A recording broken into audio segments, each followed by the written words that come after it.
క్రైస్తలో ఈరోజు దేవుని యొక్క వాగ్దానము కొలసీలకు 3వ అధ్యాయము 24వ వచనం.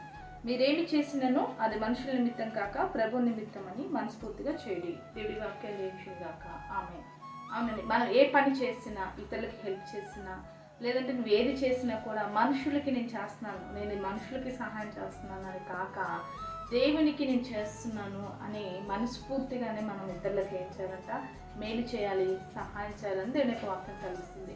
ఏం చేసినా, ఏదైనా పని చేయనియండి, ఇతరుల కొరకు నువ్వు ఏమైనా కష్టపడనియండి, నీ ధనం ఖర్చు పెట్టు, లేదంటే నీ శ్రమను ఖర్చు పెట్టు, ఇతరుల కొరకు నువ్వు ఏదైనా చెయ్యి, కానీ అది మనుషుల నిమిత్తం నేను చేస్తున్నానని కాక ప్రభు నిమిత్తం నేను చేస్తున్నానని మనసు పూర్తిగా మీరు చేయాలని దేవుడు ఈరోజు మాట్లాడుతున్నాడండి. అవును, నేను మనుషులకు చేస్తున్నాను అన్నప్పుడు ఆ ఫలమును పోగొట్టుకుంటారండి. దేవుడు చెప్తున్నాడు, ఈ నా సహోదరుడు ఒకరికి చేస్తే నాకు చేసినట్టే.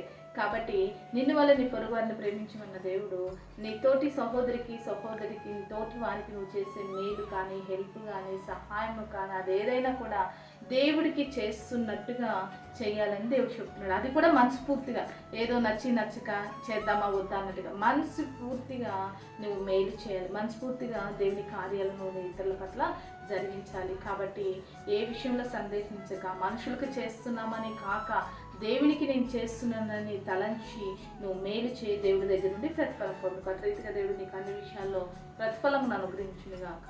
ఆమె ప్రార్థన చేసుకుందామండి.